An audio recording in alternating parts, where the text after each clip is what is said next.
প্রত্যেকটা মেয়ে চায় স্বামী হবে রোমান্টিক, হি ক্যানট বি আনরোমান্টিক। কারণ একজন স্বামী যদি আনরোমান্টিক হয়, একজন স্ত্রীর জীবনে এর চাইতে বড় কষ্টের বিষয় আর হতে পারে না, ঠিক কিনা বলেন?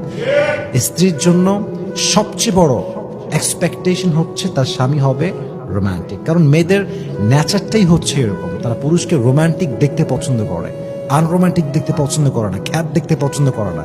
সো স্বামী যখন খ্যাত হয়, আনরোমান্টিক হয়, আনকোয়ালিফাইড হয়, তখনই দেখবেন পরকীয়া স্ত্রী শুরু করে দেয়। ঠিক আছে না যুবক ভাইয়েরা? So husband has to B the romantic person. আপনি দেখেন আমাদের প্রিয় নবীজি কতটা রোমান্টিক ছিলেন, প্রত্যেকটা ক্ষেত্রে তিনি he was a perfect man, he was the best example, he was the best example. সব দিক থেকে আমাদের নবী হচ্ছে শ্রেষ্ঠ উদাহরণ। সুবহানাল্লাহ পড়েন সবাই আপনারা।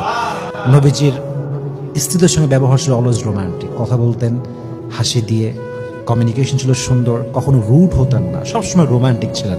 এই জন্য আমরা ট্রাই করব যতটুকু পারা যায় আমরা স্ত্রীর সঙ্গে রোমান্টিক থাকব, এবং অবশ্যই আমাদের যে ভালোবাসাটা আছে মানে স্ত্রীর জন্য, we have to express that love, এটাকে আমাদের প্রকাশ করতে হবে।